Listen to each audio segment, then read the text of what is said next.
Salam alaikum wa rahmatullah. Donc voilà la suite de la vidéo. Compréhension et pratique entre vrai et faux. Donc comment se positionner, déjà valider, invalider les vrais faux et ensuite comment se positionner par rapport à la loi d'Allah. Donc on continue. Avant d'attaquer ce que j'avais envie de dire sur le ramadan qui me semble important, je voudrais finir avec ce que j'avais abordé au sujet de la prière. Il me restait 2 points à aborder. Donc, je voulais définir avec vous le fait de la prière. Alors, la prière, est-ce que ça sert à quelque chose de continuer la prière quand on est irrégulier dans sa salate, ou est-ce que ça rend la pratique de la prière totalement inacceptée par Allah? Alors, premièrement, la prière est une obligation, une injonction de la part d'Allah, et la détermination l'appellation salat désigne les 5 prières quotidiennes, mais pas seulement. C'est-à-dire que Allah a donné des facilités pour les gens qui sont en déplacement, par exemple, pour écourter les salats, faire 2 rak'at au lieu de 4 ou de 3. C'est-à-dire que des unités de prière. Donc, au lieu de faire 2 unités de prière ou 3 unités de prière, 2 fois 2 par exemple, comme ad-Dohr, Allah facilite et vous autorise à n'en faire que 2.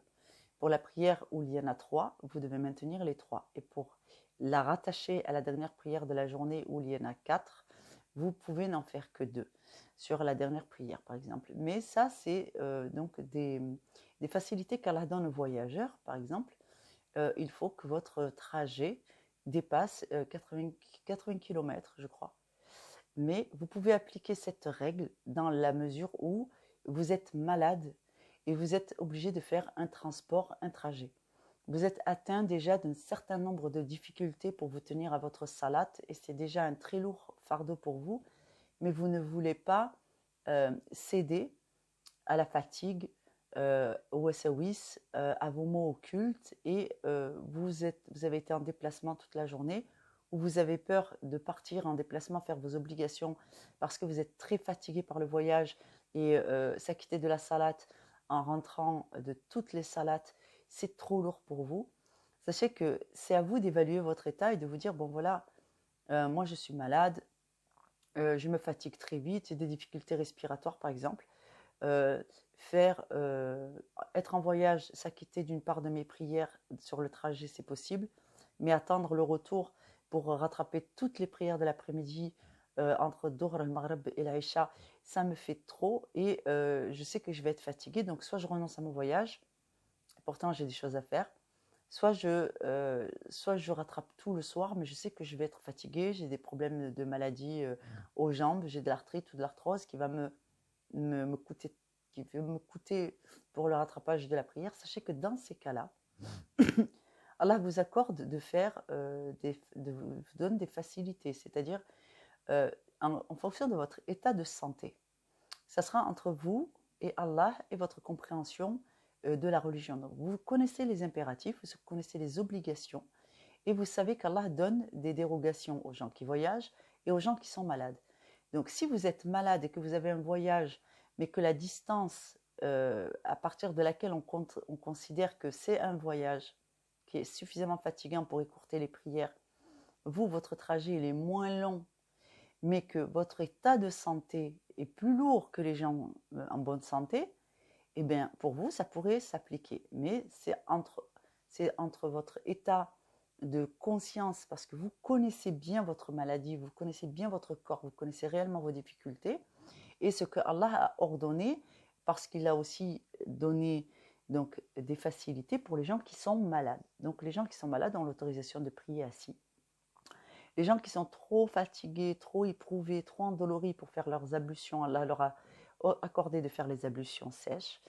Donc si vous êtes dans ce cas, que vous cumulez un peu les choses, sachez que vous avez le droit de faire, si vous pouvez faire les ablutions pour ce qui est les parties intimes à l'eau, c'est très bien. Quand vous êtes en déplacement et que vos parties intimes sont propres, alhamdoulilah, vous pouvez faire le reste de vos ablutions sèches, c'est-à-dire avec une pierre.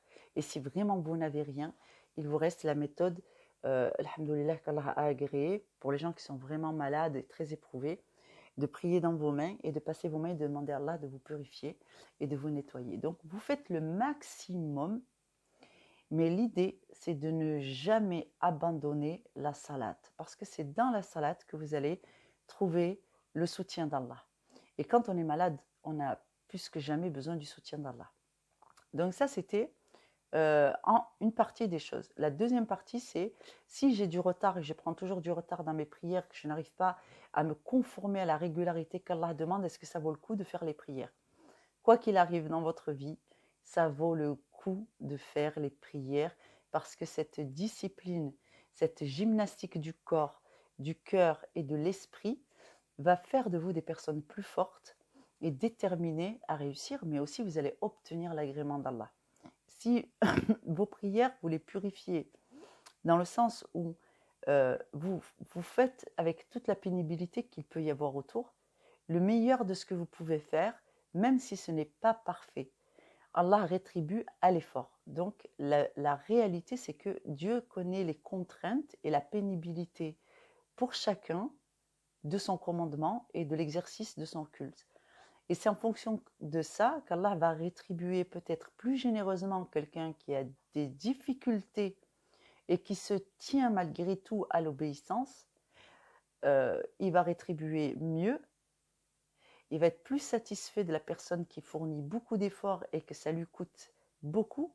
Et il sera moins généreux dans la rétribution avec quelqu'un qui est en très bonne santé, qui fait ses prières et qui pourrait faire des prières surérogatoires et qui pourrait passer plus de temps en dhikr et en ibadah, qui néglige la prière du vendredi alors qu'il est en bonne santé, à proprement dit, c'est-à-dire qu'il n'a pas d'état dépressif, qu'il n'a pas de maladie occulte, et qui n'est pas, subhanallah, entravé, si ce n'est c'est le divertissement qui est son plus grand problème et qui considère la prière un peu comme une corvée plutôt que comme une miséricorde. Et bien sûr qu'il y a des moments dans la vie où on est plus fatigué, harassé par les problèmes du quotidien, l'éducation des enfants, les problématiques, les heures supplémentaires au travail, qui fait que la prière, malgré le bien-être que ça nous apporte, ça peut être considéré comme une charge. Et dans ces cas-là, le musulman se retrouve à s'acquitter de ses devoirs. Alors que quand il va bien, qu'il trouve du plaisir et un vrai repos dans la prière, il peut avoir l'impression que exercer sa religion, c'est facile. Et c'est dans ces cas-là, subhanallah, qu'il faut faire du dhikr supplémentaire, des invocations supplémentaires, rajouter des raka'at dans les prières, faire des prières surérogatoires. Et il faut donc profiter des moments où c'est facile pour en faire un peu plus pour éduquer son âme, prendre les bonnes habitudes, se purifier et trouver l'agrément d'Allah. Parce que dans les périodes difficiles, subhanallah, il faut déjà se tenir à ces 5 prières si on y arrive. Donc, si vraiment un jour vous êtes trop fatigué, ça va pas, vous avez vraiment, c'est presque impossible pour vous de vous acquitter de toutes les prières de la journée. Ne considérez pas que vous allez laisser tomber les prières, vous n'allez pas les faire. Faites vos ablutions comme vous pouvez, asseyez-vous en direction de la Qibla et acquittez-vous des salats qu'il vous reste à faire et ne désespérez pas. Et quand vous vous acquitterez de cette salat en toute sincérité en disant « Ya Allah, je fais ma salat dans ces conditions pour éviter de ne pas faire la salat. Accorde-moi des facilités, pardonne-moi. » Voilà, la suite.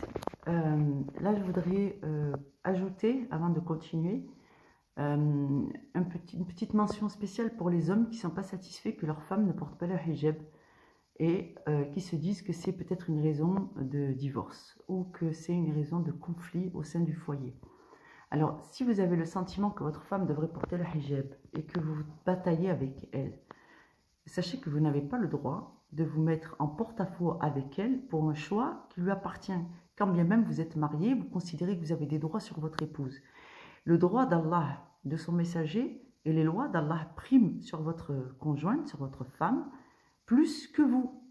C'est-à-dire que si Allah connaît le destin des individus, vous, votre travail, c'est de faire le rappel, quand bien même vous êtes marié avec cette personne, vous voudriez qu'elle porte le hijab, vous lui dites les raisons pour lesquelles Allah a rendu obligatoire le hijab, vous le dites avec amour, avec gentillesse, et ensuite c'est Allah qui guide. Et que vous soyez marié ou pas marié, ça reste Allah qui guide. C'est pas parce que tu te penses responsable du devenir de ta femme, tu as cette responsabilité vis-à-vis d'Islam d'être guide dans ton foyer. N'oublie pas que le vrai guide, c'est Allah. Donc si toi, tu ne sais pas quoi faire, tu dois te rappeler que tu as une obligation d'être bon avec ton épouse et indulgent avec ton épouse parce que Allah lui a donné un délai, c'est son temps de vie. Allah lui a donné un époux musulman qui fait le rappel avec douceur. Et c'est Allah qui va décider de faire basculer le cœur de cette sœur et de la ramener à la piété. Mais sache que sans la douceur, tu n'arriveras jamais à servir Allah de la bonne façon. Le prophète Mohammed a dit ce qu'Allah avait rendu obligatoire, mais il n'a pas ni frappé, ni bousculé, ni divorcé, ni fait de brutalité sur les femmes. Et Allah laisse du temps, c'est-à-dire que votre temps de vie est votre temps d'épreuve et il faut respecter ce délai. Donc s'il vous manque la douceur dans vos rappels, ben vous êtes peut-être en infraction avec la volonté d'Allah. Comment voulez-vous amener la sérénité dans le cœur de votre épouse en se disant mon mari il m'aime, il a peur pour moi, c'est pour ça qu'il me conseille ce qu'il y a de mieux dans ma tenue vestimentaire, dans mon comportement, lorsque quand vous le lui demandez, vous êtes au fond, vous êtes un peu agressif. Donc cette agressivité donne le signal tout inverse que vous ne le voulez pas du bien. Donc contrôlez-vous, contrôlez vos émotions, contrôlez votre colère et trouvez les bons arguments pour parler à votre femme. Et n'oubliez pas que si c'est votre femme, vous avez de l'affection pour elle. Attachez-vous à l'affection que vous avez pour votre épouse, à l'attachement que vous avez pour Allah. Et Allah facilitera, au gré de votre vie, Inch'Allah, les acquisitions de toutes les étapes qui manquent pour une religion qui est complète. Sachez que la priorité, votre grande priorité, c'est de ne pas renoncer à la salat. Un musulman qui renonce à sa prière, il a renoncé à plus de la moitié de sa piété, plus de la moitié de sa foi. C'est à travers la prière qu'Allah va vous guider. Si vous renoncez à la salat, que vous la fassiez debout, dans les transports, parfaitement, genre 5 fois sur le tapis, nickel et tout, ou que vous ne fassiez que des invocations toute la journée, et que vous alliez vous coucher en vous disant « Ya Allah, j'espère que je vais pouvoir réussir à faire mon dîn, une grande partie de ma religion ». Ça, ce sont des invocations. Ces invocations sont comme une salat auprès d'Allah. Elles sont très très importantes, ça fait partie du dîn. La moitié des invocations, c'est une part du dhikr. Et c'est comme ça qu'on demande à Allah. Donc, il faut rester attaché à toutes ces choses. Donc ça, c'était juste pour dire que s'il y avait des problèmes entre hommes et femmes dans le couple, compte tenu de cette question, par exemple, j'ai connu un cas où l'homme voulait divorcer parce qu'il considérait que sa femme ne voulait pas mettre le voile. Et les gens qui parlent par ignorance lui disaient « Oui, c'est vrai, tu as raison, il vaut mieux divorcer parce que c'est pas une bonne musulmane. » et tout. Sa femme, elle ment pas.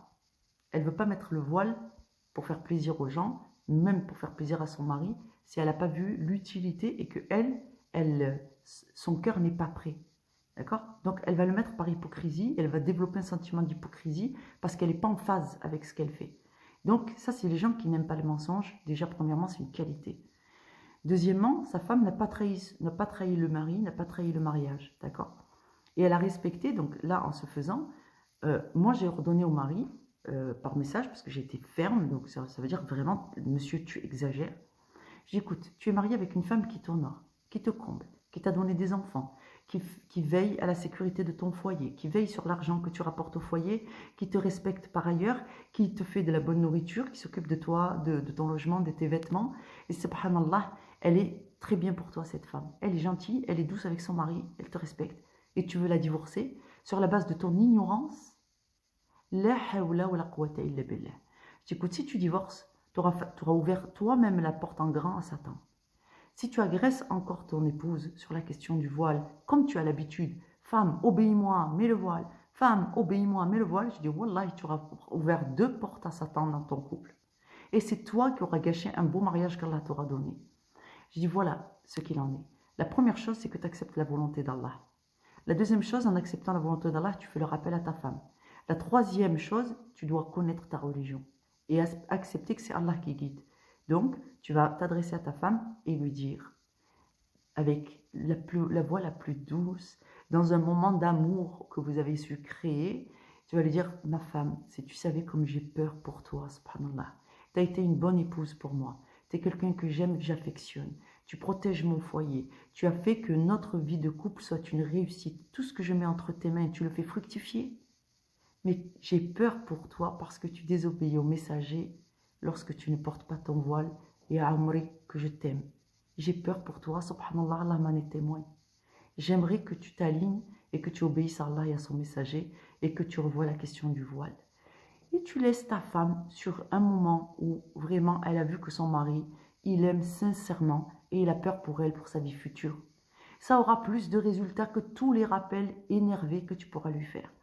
Et si tu divorces pour ces questions-là, parce que tu n'as pas respecté que c'est Allah qui guide, mais que vous êtes une sebba, un sebeb, une cause, et bien subhanallah, c'est comme si tu n'avais pas compris ton dîne. Donc, méfiez-vous de ceux qui vous conseillent alors qu'ils sont ignorants et rapprochez-vous de votre livre, questionnez Allah et cherchez la douceur. Le prophète Mohammed faisait tous ces rappels de la plus grande douceur et il était connu pour ça. Ça, c'était juste pour revenir sur la question du voile, la compléter, et la question de la salat, la compléter. Votre priorité dans la vie, c'est tawhid, l'unicité. Et deuxièmement, ne jamais renoncer à Allah. Et on ne renonce pas à Allah, on prouve, on fait ses preuves à travers la salat. Parce qu'à travers la salat, Allah te soutient. Et qu'est-ce que j'allais dire? Dans les moments de difficulté, la salat devient difficile. C'est là que la salat rapporte le plus auprès d'Allah. Donc, si vous pouvez vous acquitter le maximum de votre salat, quelles que soient les difficultés de votre vie, elle est un pilier de l'islam, c'est-à-dire que Dieu va te soutenir dans l'épreuve à travers elle, et que si tu la maintiens malgré la difficulté extraordinaire que tu vis, c'est que tu es un vrai musulman attaché à ton Créateur et à l'obéissance à Allah. Donc, ça fait ses preuves auprès d'Allah. C'est pour ça que la prière est autant importante en islam. Je vais vous faire la suite, Inch'Allah, de ce qu'on a prévu. J'ai juste des petits soucis de batterie là en ce moment. Donc voilà, alhamdoulilah, à tout de suite.